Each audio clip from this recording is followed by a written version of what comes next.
Illuminafrica es una ONG aragonesa compuesta casi en su totalidad por oftalmólogos. Nació en 2007 con un propósito muy definido: tratar los problemas de ceguera evitables en países donde la asistencia médica no es capaz de cubrir las necesidades básicas. Hay muchos lugares en el mundo a día de hoy que siguen teniendo unas carencias importantes en todo tipo de servicios básicos y que sigue habiendo un número importante de personas que están ciegos o con déficits visuales muy importantes porque carecen desde una simple gafa hasta la posibilidad de que los operen, por ejemplo, de cataratas, que suele ser la causa más frecuente de ceguera tratable que se da hoy en día. Estar ciego es muy triste, pero es todavía más lamentable que con una operación, entre comillas, sencilla, vayan a poder recuperar la visión. Y a lo largo de estos 13 años, esta ha sido precisamente la misión de más de 100 profesionales en el Chad y posteriormente en Camerún.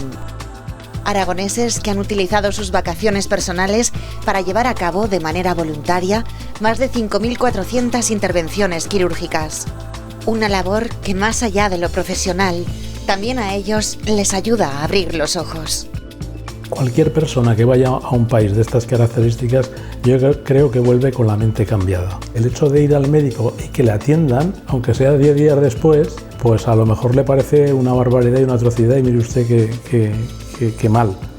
Pero lo cierto es que hay sitios que es que, aunque dispongas de los medios económicos suficientes, no te van a atender porque es que no hay. Nosotros en uno de los 2 hospitales a los que vamos, desde el aeropuerto de la capital hasta ese hospital, hay entre 12 y 14 horas de viaje en vehículo por pistas de tierra. De alguna manera te das cuenta de la suerte que tenemos de estar viviendo en lugares en los cuales contamos pues, con una sanidad eficaz, con educación, es una serie de ventajas sociales importantes que desgraciadamente en muchos lugares del mundo no las tienen.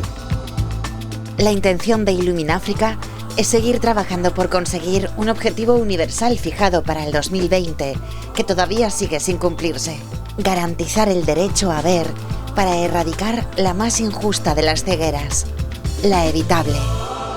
¡Illuminafrica!